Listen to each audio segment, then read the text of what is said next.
చంటి విషయంలో కేశవ కానీ, అలాగే చంచలమ్మ కానీ ఇద్దరు కన్న తల్లిదండ్రుల్లాగా ప్రవర్తిస్తూ ఉంటారు. అది చూసిన ఇంట్లో వాళ్ళందరూ బాగా కుళ్ళుకుంటూ ఉంటారు. పనోళ్ళకేంది ఇంత ప్రిఫరెన్స్ ఇవ్వడం ఏంటి అన్నట్టుగా. అయితే చంటికి క్షమాపణలు చెప్పి కేశవ ఇంట్లోకైతే తీసుకొని వెళ్తారు. ఇక సింధూర, చంచలమ్మ కూడా సంతోషపడతారు.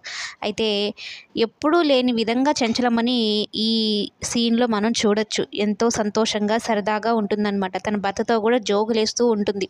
మరొక విషయం ఏంటి అంటే అసలు ట్విస్ట్ ఏంటంటే విజయమ్మకి ఈ కేశవ్‌కి మధ్య గతంలో ఏదో ఒక ఫ్లాష్ బ్యాకే ఉన్నట్టు మనకు చూపిస్తున్నారు. అది కూడా విజయమ్మ వాళ్ళ నాన్నకి ఆ విషయం మొత్తం తెలుసు. ఆయనకేమో నోటి మాట పడిపోయింది. ఆయన నోరు తెరిస్తే కానీ అసలు నిజాలు బయటకు రావు అంటూ విజయమ్మ అలాగే కేశవ మాట్లాడుకుంటూ ఉంటారు.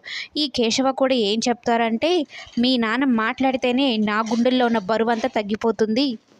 అసలు నిజమేంటో నీకు తెలిస్తేనే నేను మనశ్శాంతిగా ఉండగలనని చెప్తూ ఉంటాడు. విజయమ్మకి అలాగే చంచలమ్మకి గొడవకి కారణం ఈ కేశవే అన్నట్టుగా మనకైతే చూపిస్తారు. మరి ఈ పెద్దాయన నోరు విప్పితే కానీ అసలు కథేంటో అనేది మనకు తెలియదు.